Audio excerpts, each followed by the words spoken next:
Morning. Good morning.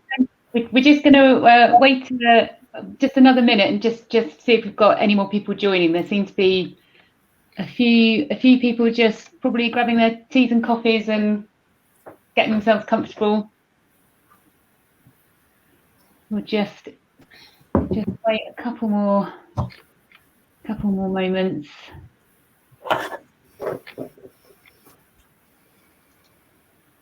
Okay, Becky, Nat, shall we kick off? Yeah. Okay, so thanks everyone for joining us this morning. My name's Anthea Terry. I'm going to let my colleagues introduce themselves in just one moment. We're all representing Policy Bristol from the University of Bristol. We're a specialist knowledge exchange team. So what we do is all about engaging policymakers, using academic evidence, trying to increase the amount of academic evidence and influence that research has. So I'll just introduce myself. As I said, I'm Anthea Terry. I worked for about 10 years in the environmental policy sector, mostly with the Environment Agency, leading on a range of policy issues, so human health, climate change, sustainability, and lastly in my career on sustainable behaviours. I also worked as a consultant with a number of government departments and government agencies, followed by a brief career change into the world of secondary school science teaching before joining the University of Bristol. So I'll hand over to Becky. Hi, good morning. I'm Becky Hussey, and I'm the Policy Bristol Associate for Science and Engineering. And Anthea's given an overview of what we do within the university. Over to you, Nat. Hi, good morning, everyone. I'm Nat, and I am Policy Bristol Associate for Social Sciences and Law, and I'm also Policy Bristol Coordinator, so that kind of covers the communication side of things as well in the team. Okay, Nat, next slide, please.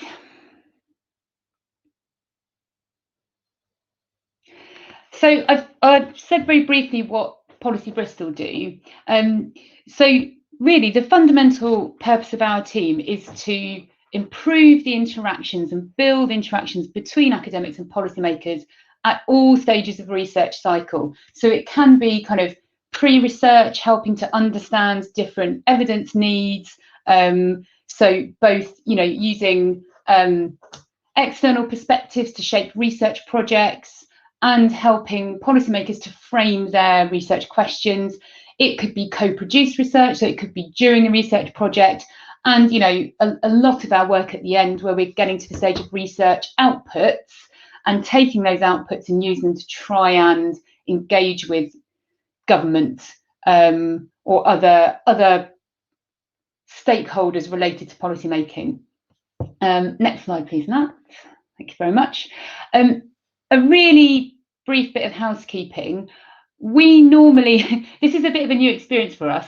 The sessions that we run tend to be quite interactive. We have a lot of engagement with people in the room. So it's a bit of a struggle for us to broadcast to an audience that we can't interact with. So we'd really, really like it if you could use the chat box for any questions and comments. We would also, the difficulties with this kind of session is that we would normally try and tailor it a little bit to understand people's different experiences, their different levels of knowledge about the policy-making process and influencing policy. It's going to be harder for us to do that today, but we will try and make this session as relevant as possible. But please do pop any questions in the chat. We'll try and take those as we go through the session, but also leave some time at the end to take any further questions. Okay. That's a very good question. Can we use the chat for comments and Q&A for questions? We thought it'd be easier just to use the chat so that it's all in one place. But one of us will be monitoring monitoring the chat and the Q&A throughout, so it's not a huge issue. Okay. Oh yes, questions got lost in the chat. Right, fine. Yep, let's do that then. Let's separate out chat for comments and Q&A for questions. Thanks for that feedback. That's really helpful. We're all of us are new to Hopin. Actually, it's not a platform that we've personally worked with, so it's really good to get that feedback. Okay, so just to kick off then, I think it's worth just taking a moment to think about what we mean by policy influence. There's various different ways that we work with academics to try and influence policy. It can be expert advice, so the role of special advisor. One of our prominent academics in nuclear research has previously been a specialist advisor on that issue. It could be advising through, for example, groups like SAGE. It can be more informal routes, so perhaps someone just has personal relationships or they've established trusted relationships with particular senior civil servants where they literally get a phone call and someone rings up and says, you know, what do you think we should do about this?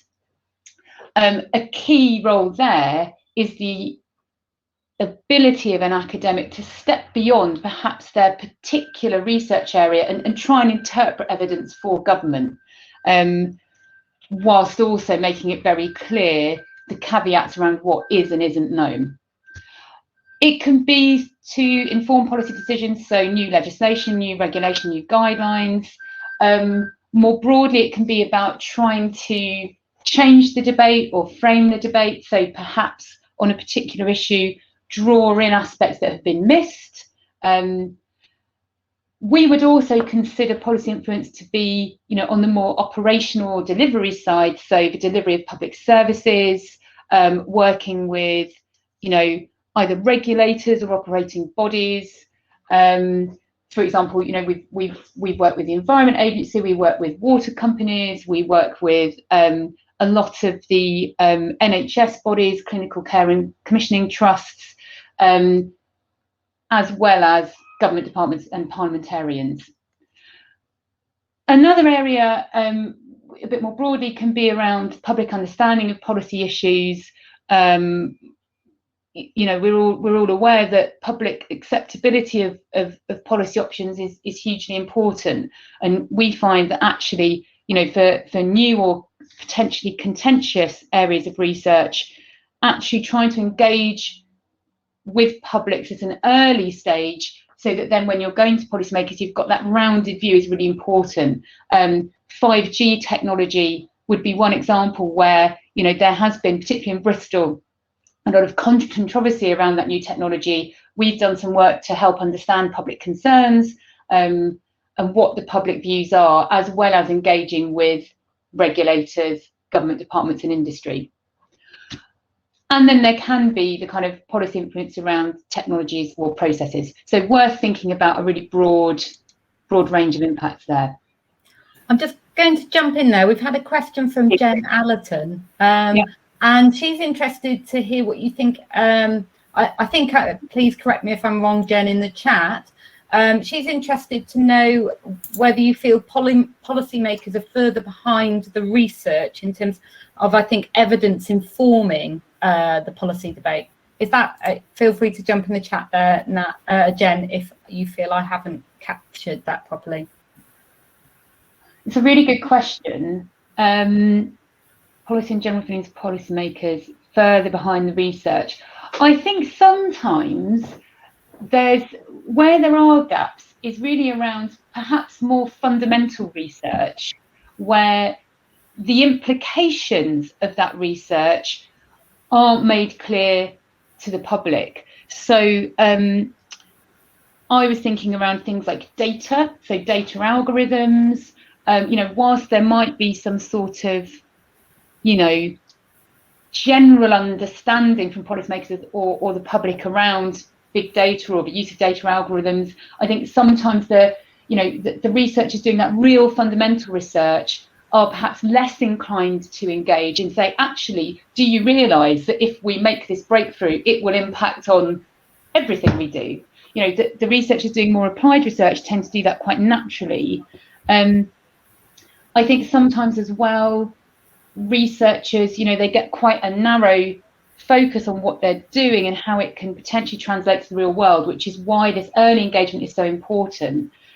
Again, on things like 5G, we've heard a lot about the fears, potential concerns about 5G, but I think there's still a job for researchers and industrial, people working in that field, to make the case to really sell the benefits and not just talk about faster streaming, so you can get your download from Netflix quicker, but things like, well, if we want to have smart cars or smart transport systems, then we need that technological sort of underpinning to enable that to happen.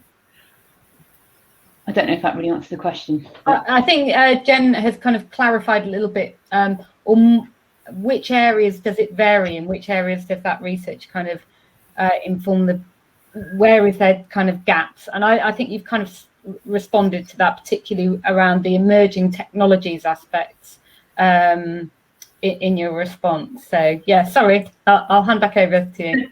The final one I'll add, because it's relevant to what we're talking about today in terms of COP26, is I think that particularly around net zero and around climate research, I don't think there is sufficient discussion between these groups of the trade-offs that need to happen, or the implications of different developments. So, for example, if we're talking about, well, this is another technology example, but sustainable aviation, or hydrogen-fueled aeroplanes, we also need to think about whether people would be willing to get on a plane fueled by hydrogen. Engineers can tell us it's safe, but actually, from a kind of a personal perspective, are people going to need a lot of reassurance about that, and how do they feel about transport? Do we even want to encourage people to continue flying with all the wider impacts, even if there's a way of fueling planes that has a lower carbon footprint? Anyway, I'll stop.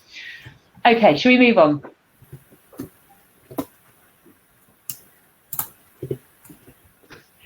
Right, okay. This is you may or may not recognise this. This is the kind of idealised model of policymaking that's taken from the Green Book, HM Treasury's Green Book. It's this kind of, really rational picture of how policymaking should happen. Next slide, please. In reality, things are more complicated. We always like to show this cartoon because it makes us giggle. With the text saying law and sausages, two things you don't want to see being made. We all recognise that the process of policy making ideally perhaps ideally would follow this rational cycle. In reality, it's much more complicated. There are a lot more aspects that policymakers need to consider. As I've mentioned, the public acceptability of the solution, other constraints including finance and budget, available skills, competing priorities or demands, other policy goals, the background mood, the landscape, what's happening in the country, where's the debate in the media, what else is going on. Government may be only one of the actors in the system that needs to make changes. They only hold some of the agency or the power, and they may need to achieve consensus on the aims and buy into actions. And then sheer input and information overload. So if you're a busy civil servant and you've been told, okay, great, Brexit's happened, you've got to make a load of new environmental policy and you need to do it really, really quickly, it's going to be a huge amount of information to sift through. I think there are then, from our perspective, additional specific challenges in academic policy engagement, and for your own sectors. We know there's people from a range of sectors here today. There'll be your own individual challenges. So from in our context in particular, the timescales of academic research and policymaking can be quite different. So policymakers are looking for solutions, and a 3 or 5 year research program that delivers 5 years down the line isn't really going to be of much help to to policymakers who are looking for a solution right now. Another problem that we face, that I'm sure will be faced by other people, is the sheer complexity and the size of the institutions, the number of people. Quite often for our team, one of the things that we do is just actually trying to identify who is the person we need to be speaking to, and that is not trivial. That can take a long time to work out where the actors are that we need to be engaging with. I'm just going to jump in there, Anthea. We've had a question from Beth Markey, and I'm just going to flag it because actually she's asked, at what point in the cycle do you think it's possible to have the most impact on policymakers? And that's actually part of our session today. So I'm just going to flag that we'll come to that if that's okay. Thanks, Beth. Yeah, it's a really good question. I think there's also specific challenges faced by policymakers in sustainability or climate research. So, it's kind of nothing groundbreaking here, but conflicting interests of other powerful lobbyists, so fossil fuel companies, the long timescales of the worst consequences, the existential nature of the threat, competing views about priorities from members of the public, but this is all kind of well known, so we won't dwell on that. Okay, next slide, please. Right, okay, so we have sort of sketched out some of the context, some of the reasons why people like us have jobs. This is it is a tricky area. It is kind of it's an interesting brokering role between these two worlds. One way that we like to frame our work is using this model of the 5 T's of policy engagement, with the different T's trying to address some of those issues in policy engagement. As I mentioned, the first one about targeting, and we're going to talk about these in turn, so this is just a very brief overview. We think about targeting, identifying the right stakeholders, translation, both, kind of literally, how are we writing things? We're not going to send a policymaker an academic paper. I don't think that would go down very well. But also cultural. What are the different cultural practices between different sectors, and how can we communicate well? Timing, choice of tools, and talk, it's kind of shoehorned into a T there, really all about cultivating relationships and networks. I think, Becky and Nat, I think perhaps if we, just conscious of time, maybe if we come back to the Matt Rigby case study, perhaps. Do you think? Yeah, talk too much. Okay, if we go straight to slide 9 then, please, Nat.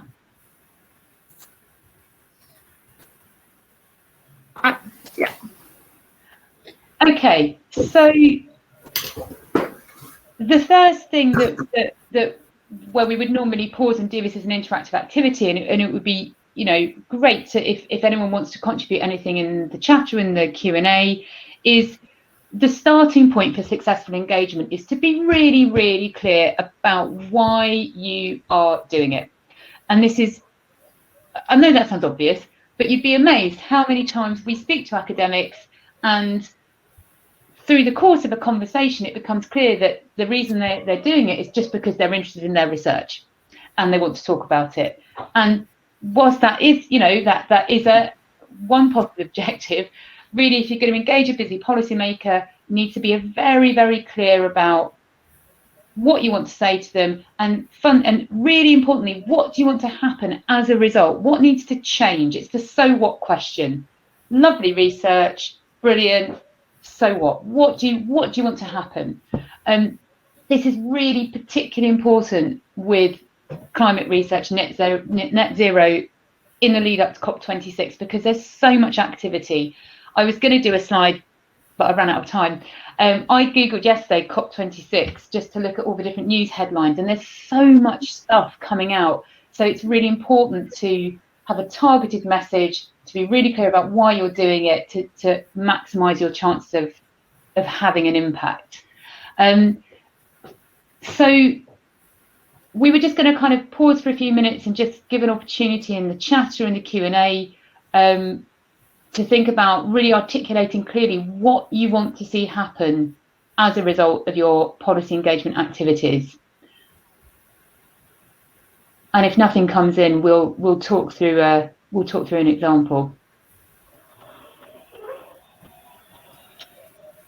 Becky, Nat, do jump in if there's anything you want to say. Mostly to stop me talking. More funding. I think that's an interesting point. I think you need to be really clear on what it is you need more funding for. Is it, do you mean more funding for the development of infrastructure around a particular issue? And I totally understand what you're saying. I think everyone would agree with that. More funding does need to be ploughed into developing these net zero policies. I'm not saying anything else. Sorry, go on, Ant. No, I was just going to say the funding one's a good, interesting one. And I think it's also about framing in terms that civil servants or your target audience can, for want of a better word, sell onwards. So more funding. So what is that funding going to deliver? What's it going to do? And you might just be reduced carbon emissions, but I think making it really, really clear, if you invest this amount, it will give you this benefit, and ideally quantify those benefits. Thanks, Purva. And David said, I want to see local politicians and MPs actively funding and supporting nature recovery as a tool for climate adaptation and natural climate solutions. Yeah, yeah, wouldn't we all? I think nature recovery is a really, really interesting one, because, and again, this is where the kind of politics side comes into it, because depending on the nature of the politician, the framing of net zero allows politicians, I'm doing elected parliamentarians here, to make big announcements. They can do big things, electric cars, the infrastructure. There's a kind of a thing they can hang their hat on. I 100% agree about nature recovery. I think the difficulty in communicating that we're trying to engage with policymakers on it is it's less tangible. It's a lot of small action, and it's hard to policymakers like a kind of a big unified policy. I'm not sure I'm expressing this very well. The Michael Gove commitment in the DEFRA 25-year environment plan about planting however many, I can't remember the number, a lot of trees. It was a lot. That was a good example, because it was a big policy commitment, and I think that's one way that trying to engage with policymakers around things like nature recovery can be more successful, is where it looks like it is a kind of a big commitment, a big action, rather than lots of small steps. I'm not saying that's right, I just think that's how it is. David, thank you. Yeah, he's put a point in around it's a challenging issue, given that local policymakers struggle to see their contribution as meaningful to an international issue. And I think we've seen that in the news, even just kind of at a national level, with the discussion and debate around China's role in COP26 as well. So I think you're absolutely right that locally it can be challenging. Yeah. Dan's asked a question which kind of follows on from that as well, which is to do with progressive policy and how the government we have at the moment, you can kind of increase policymakers' confidence to act and enact progressive policy, which I think is a challenge that we do come up against sometimes. Yeah, absolutely. I completely agree with that.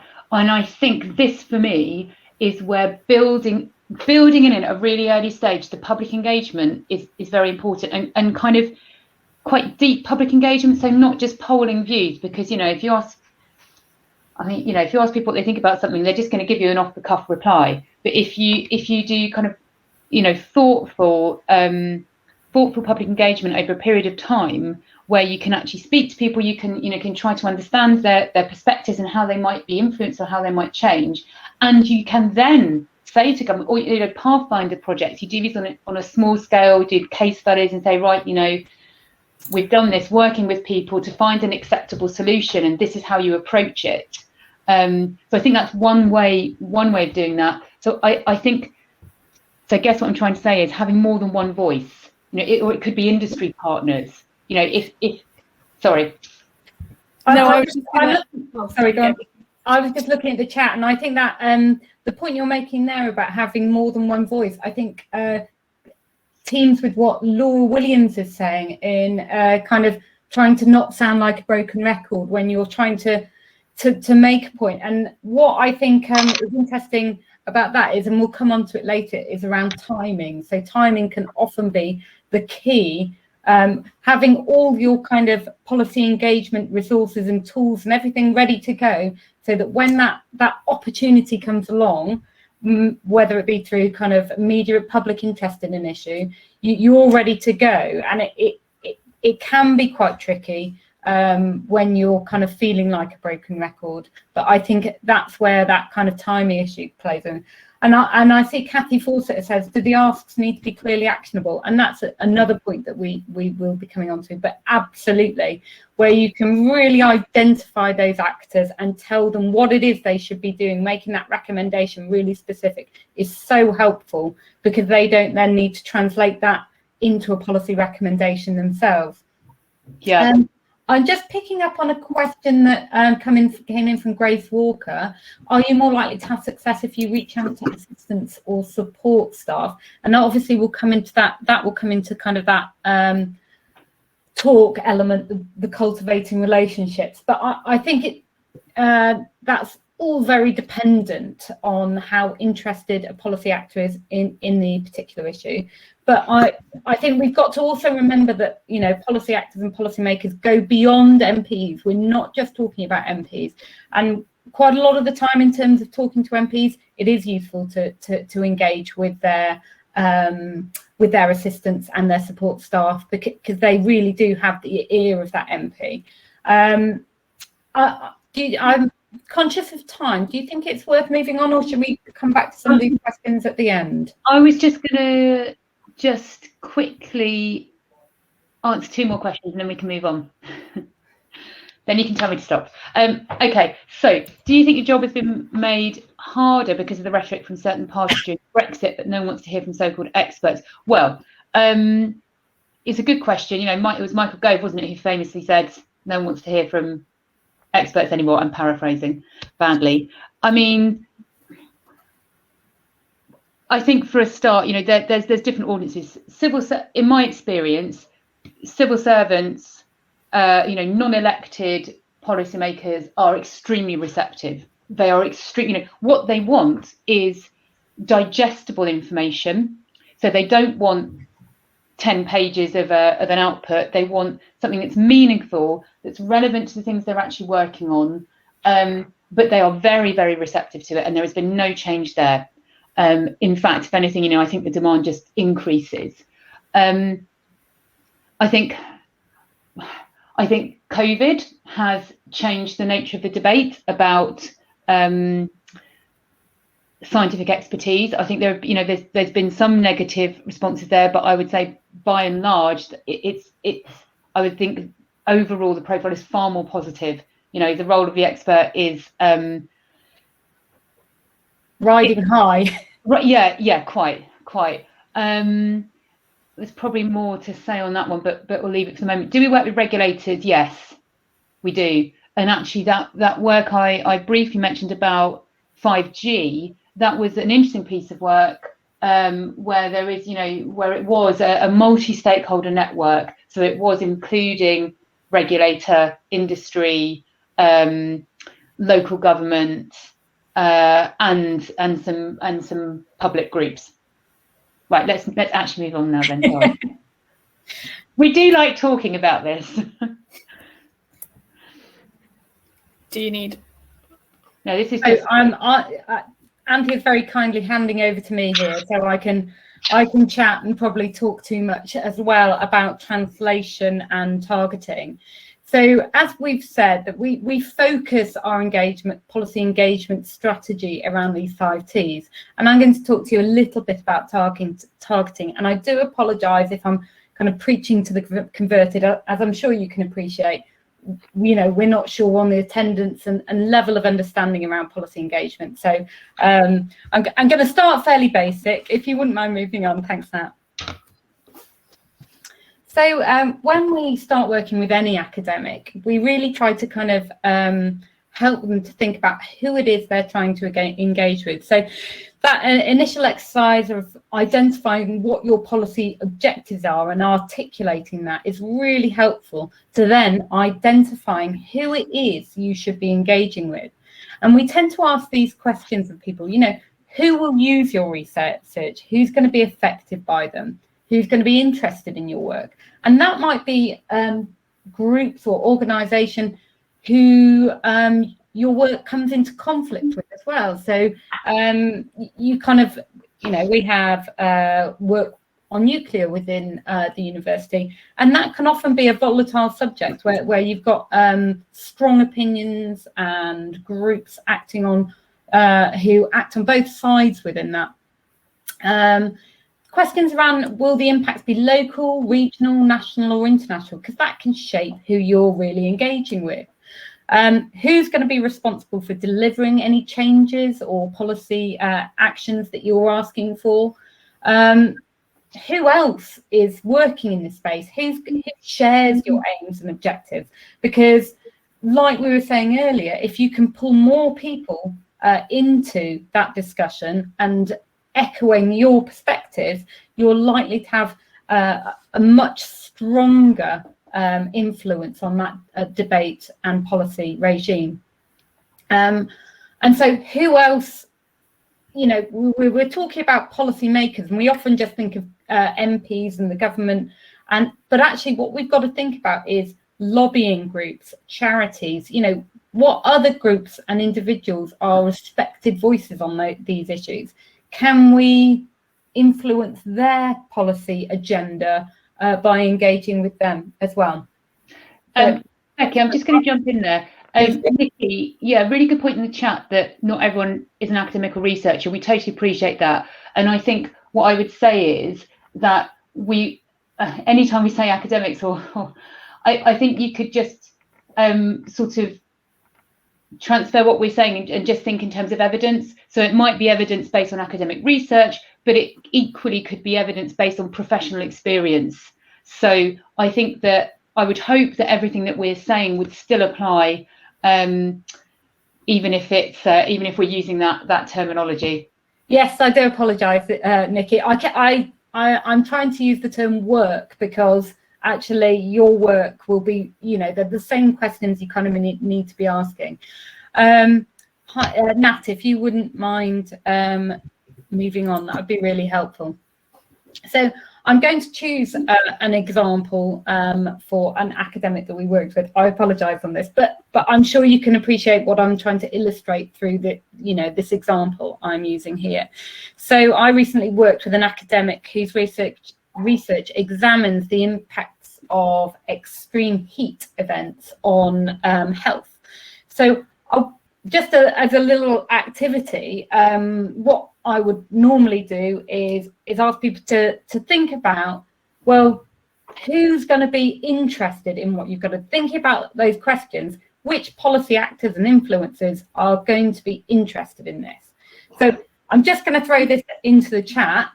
Guys, thinking about that, impacts of extreme heat on health, which organisations and policy actors do you think are going to be interested in that, that would be the people that we should be targeting for this research? So just chuck any ideas in the chat and we'll talk about those.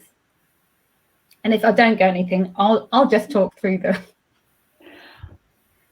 Water industry? Yeah, absolutely, definitely.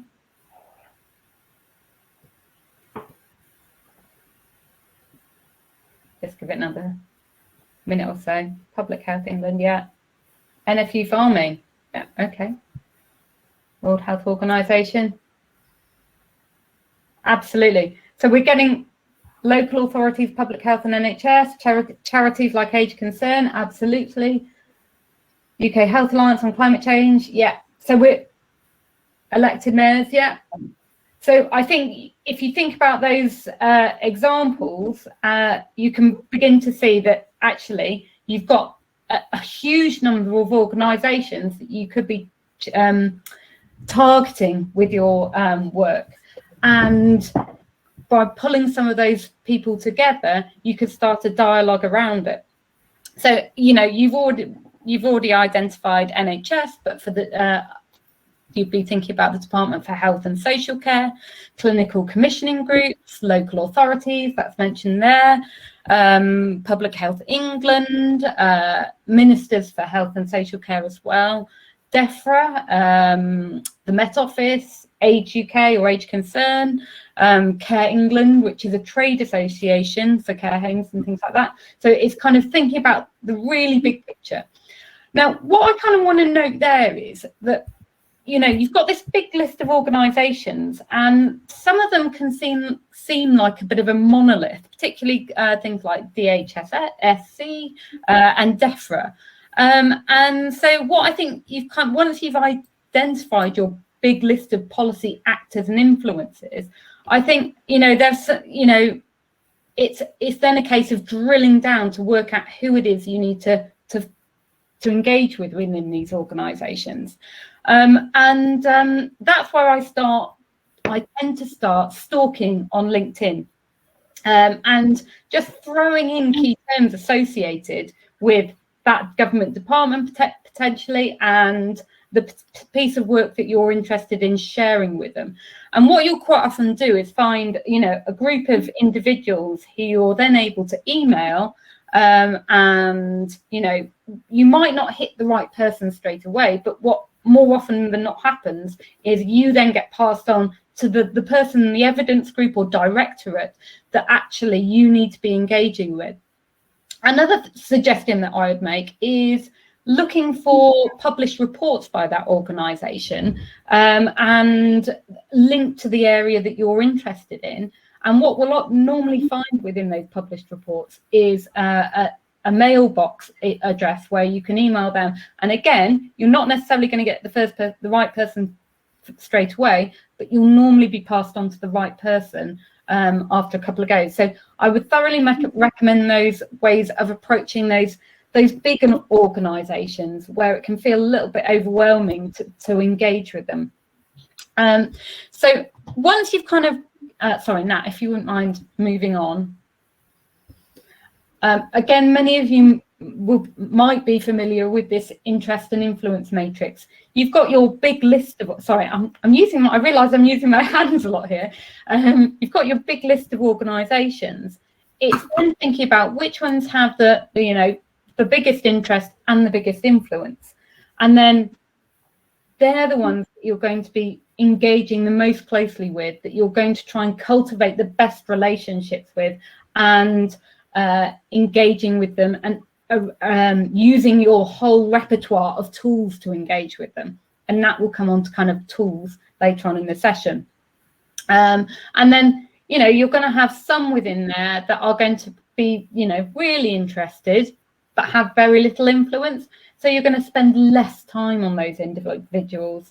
And then there's going to be those who have low influence and low interest. You know, you might send out a newsletter to those. And then there's going to be those people that have high influence, but very little interest. And that's the ones where you might be able to shift them up into the high interest and high influence one through a little bit of extra engagement.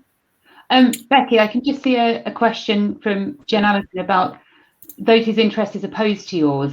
Now, that's a good question, and I think my experience would be that, particularly when engaging with policymakers, especially civil servants, I think it's actually very important to frame your perspective to recognise opposing views.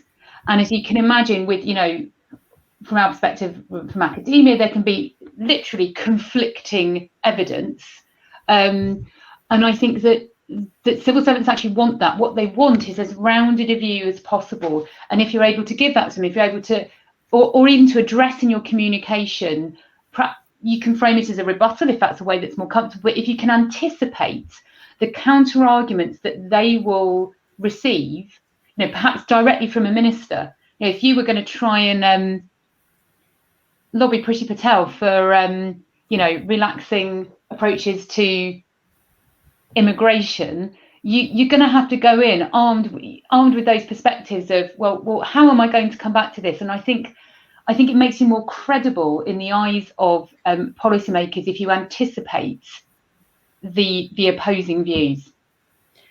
I also kind of on that anticipating challenges to the logistics of implementation is also really, really useful when you're framing your recommendation and actions. Understanding the realities of a landscape is really, really important when you're having a dialogue with a policymaker. The idea of saying, yes, we're going to have everybody's going to have electric vehicles by this date, great, but what are the challenges? Being mindful of what they are is really, really important, and showing you understand those. Sorry, Nat, would you mind? I'm conscious there's probably also questions in the Q&A. I'm just, that's right. You've addressed that. I think we should probably skip over the next slide completely. Okay. In translation. Yeah. Okay. Sure. Do you want to say something? I was just going to say, we've kind of worked with an academic, Joanna Nadine, who was a special advisor to Tony Blair, to kind of think about the idea of translation and getting your message across. She did a lot of speech writing for them, and some very simple points. 3 is the magic number. If you've got 3 clear messages to articulate to them, that's really important. Think about why they should care. Using positive emotive language can really get them engaged and on board for thinking about that issue. And then just a little thing about plain English. It's really important that you understand that MPs and policymakers can understand technical language, but that you need to make sure that they're easily accessible and digestible, to consume over a cup of tea, because they're very busy people. Moving on, just to the idea of a policy report in terms, sorry, Nat, if you wouldn't mind moving on. So, we advocate policy briefings and policy reports to help to translate that message and make those messages digestible for policymakers. I'm just going to hand on to Nat now. Where are you going, Nat? Thanks, Becky. I'm conscious of time, so we've got 3 of the 5 T's to go, but they kind of all fit into each other quite nicely, and I'll make sure we leave some time for questions. So you've kind of thought about your stakeholders and your audience, and then you've thought about how you can translate that message to be most effective to getting through to them. And then we talk about time and identifying the right time to make these connections. So that's kind of starting to think about disseminating the work you're doing to get to the right people. And we see time as being quite crucial. And I think the time element has kind of been an answer to quite a lot of the questions so far. So I've just got some examples, which probably don't make any sense on the slides at the moment, but think about kind of, there's 2 sides to it. So there's the kind of general calendar year and when things might be happening. So if you're thinking about active travel, walking and cycling, then probably about now thinking there's, can anyone, is anyone else having issues hearing me? I can hear you now. I can hear you. Okay, I'll carry on and hopefully Nikki will be able to hear. So if we're thinking about walking and cycling, then maybe kind of back to school September time is a good time to start thinking about that.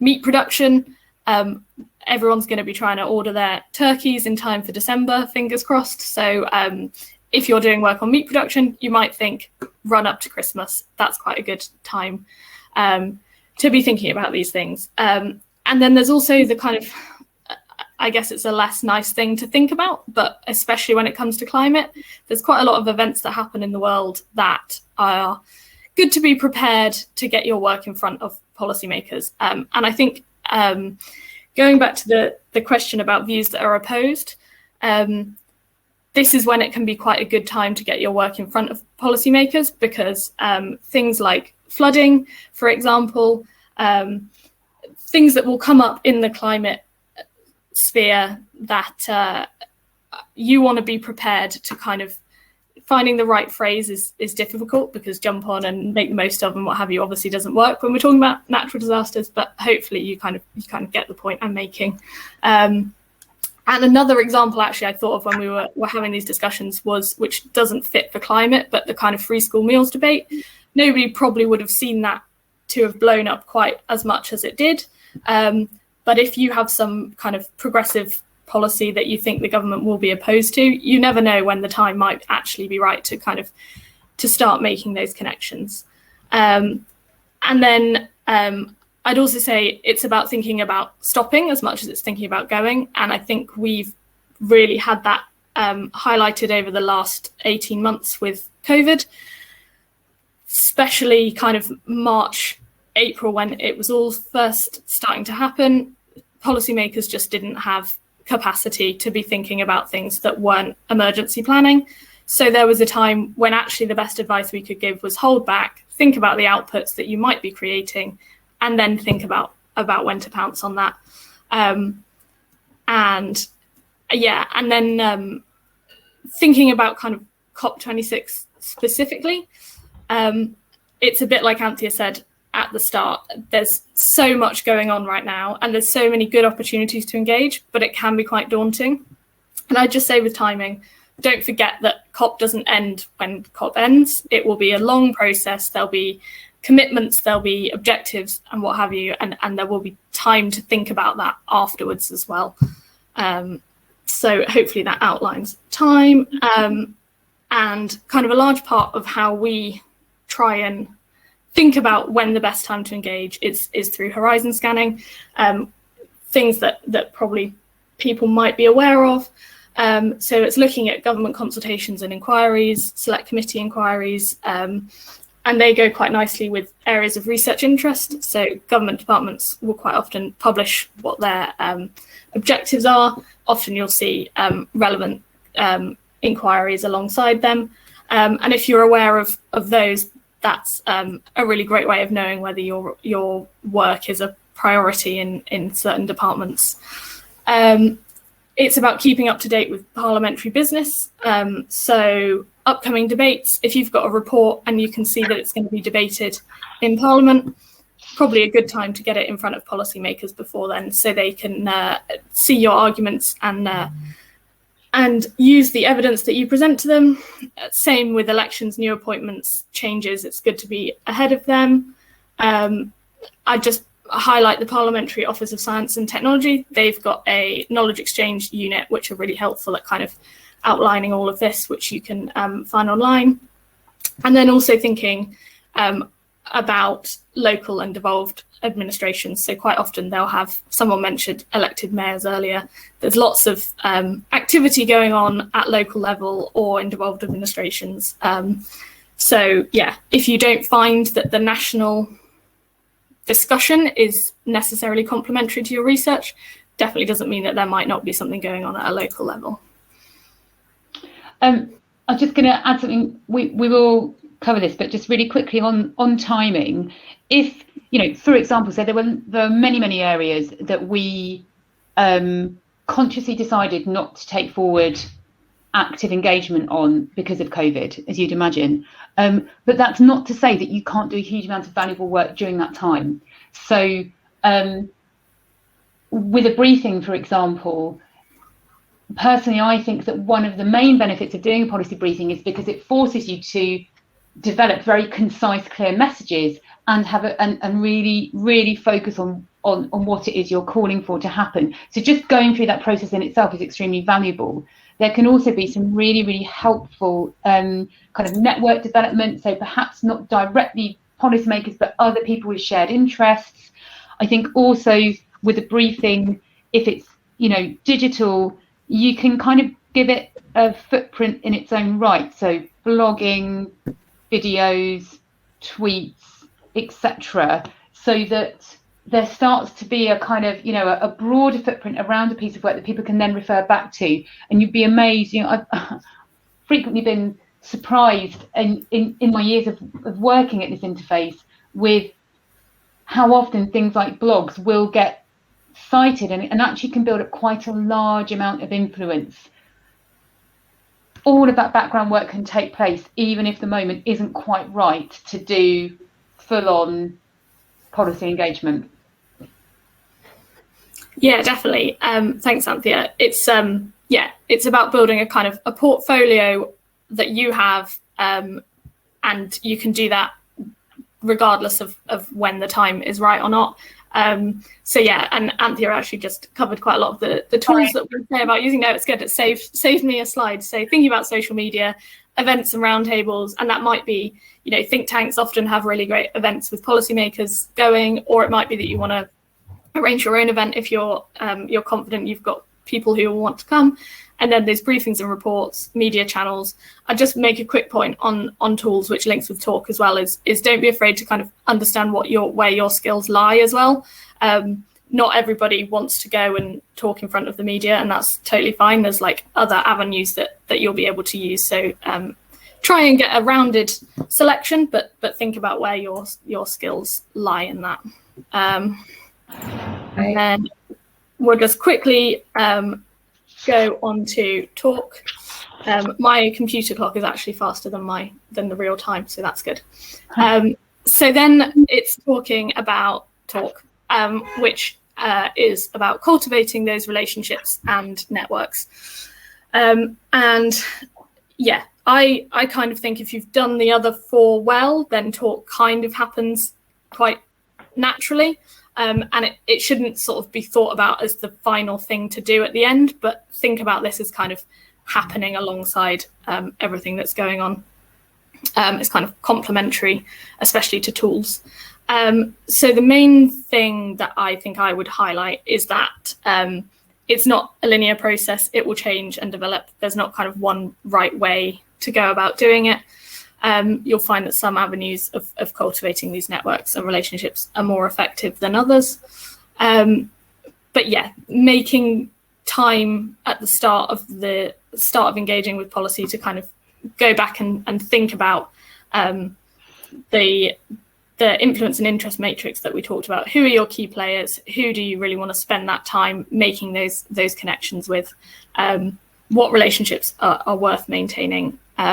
Think about that, and then hopefully in the long term you'll see the benefits and those relationships cultivating. And also I think they kind of grow out, like's been said already.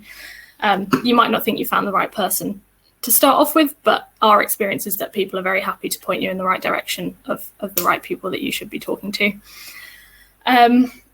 And yeah, different audiences for different networks. So LinkedIn, Becky made the good point. Lots of civil servants will be on LinkedIn. If you're looking more towards MPs or building a network of maybe academics you want to get in touch with, then Twitter is a good place to look for that. So yeah, promote your research. Remember to highlight those objectives and policy recommendations, and remember to kind of translate them into concise, clear language that policymakers will want to hear. And yeah, I don't know, is there any questions that I have? Yes, sorry.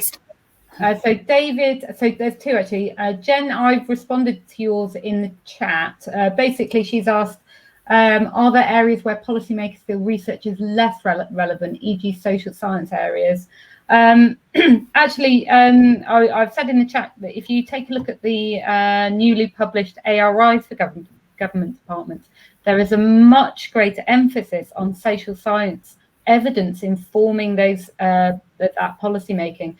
So please don't feel that, just if your your work is associated with behavioural change or social science, then actually they're really, really interested in those aspects of it.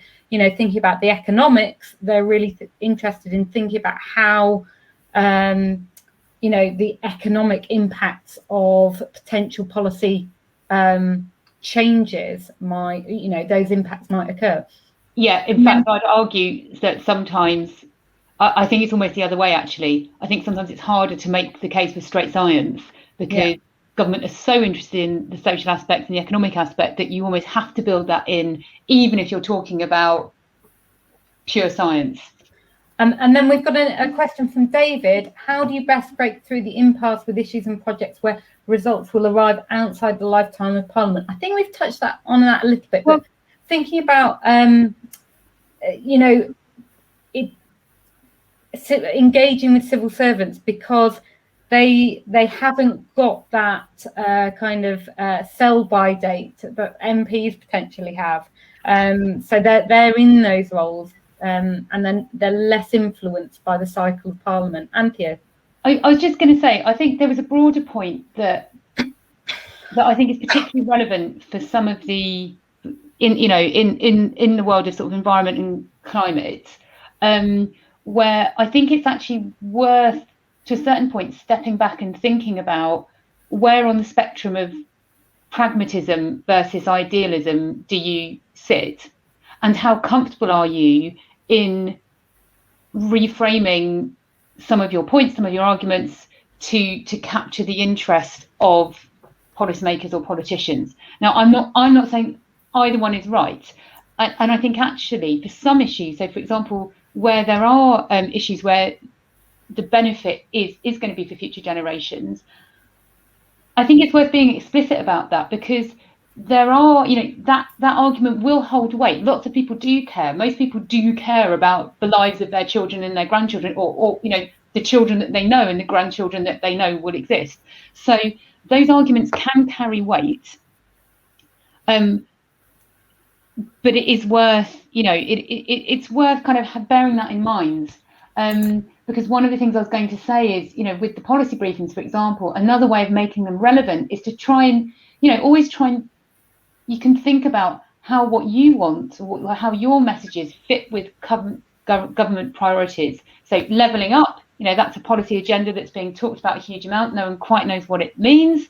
I take it to mean that it's about how do we kind of ensure there's sort of fairly reduce inequalities and improve economic development in areas where there's less of it. So actually, there may be a case to be made about saying, well, if we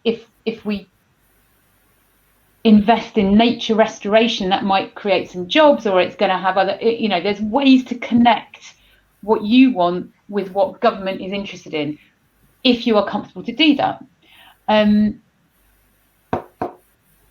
can't remember what else I was going to say. I think that's all the questions. If you do have any further questions there, please do let us know.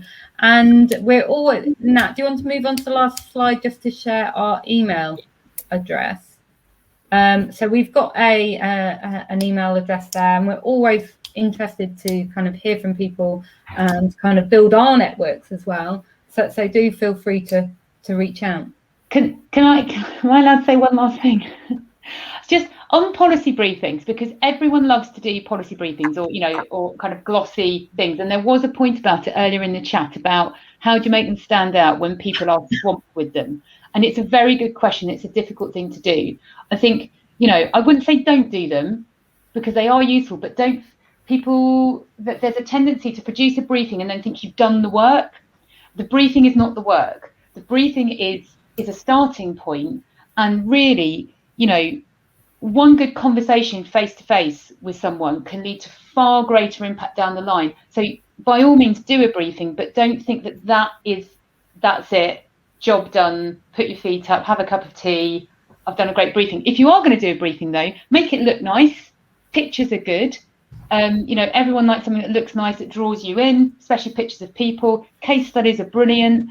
As we've mentioned, give it a footprint, blog about it, tweet about it, make a video, connect it to other things, get it cited elsewhere. I would advocate sending it to fewer people, but the right people. Better to send it to 5 people who really read it and engage with it than 500 who don't care. I can't tell you how many newsletters I don't read. Anyway, I've probably said enough because we're out of time. Sorry. Thanks everyone for joining us. We'll carry on talking about this. So run away. Yeah. Thanks for joining us. Thanks, everyone.